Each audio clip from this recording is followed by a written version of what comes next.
இருக்கிறவராக இருக்கிறவரும் இனியவருமாகிய இயேசுவின் நாமத்தில் உங்கள் யாவருக்கும் என் அன்பின் வாழ்த்துக்கள். என்றென்றைக்கும் நிற்கும் தேவனுடைய வசனம் ஏசாயா 40:8 வசனம்.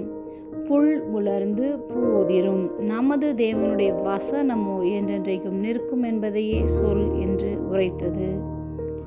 கர்த்தருடைய ஜனத்தை சிறையிருப்பில் வைத்திருந்த பாபிலோனியர்கள் புல்லை போன்றவர்கள்.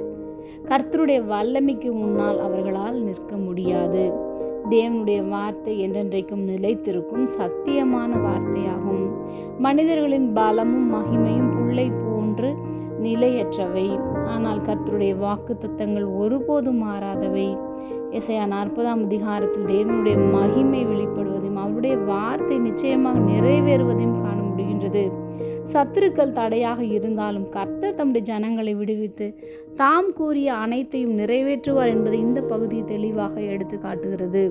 இன்று நாமும் விடுதலை பெறாதபடி மனுஷிக வல்லமைகள் தடையாயிருப்பது போல தெரியலாம். கர்த்தருடைய வார்த்தைக்கு முன்னால் அவர்கள் எல்லாரும் புல்லை போல் இருக்கிறார்கள்.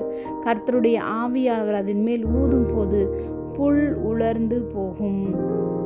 ஆகையால் தேவனுடைய வார்த்தையும் வாக்குத்தத்தங்களும் ஒருபோதும் தோல்வி அடையாது. சத்துருக்கள் அல்லது கடினமான சூழ்நிலைகள் வந்தாலும் கர்த்தர் தீர்மானித்ததை யாராலும் தடுக்க முடியாது. மனிதர்களின் பலம் புல்லை போல் நிலையற்றது, ஆனால் தேவனுடைய வசனம் என்றென்றைக்கும் நிலைத்திருக்கும். எனவே தேவனுடைய ஜனங்கள் மனிதர்களையோ சூழ்நிலைகளையோ பார்த்து பயப்படாமல் கர்த்தரையே முழுமையாக நம்பி தைரியமாக வாழ்வோம்.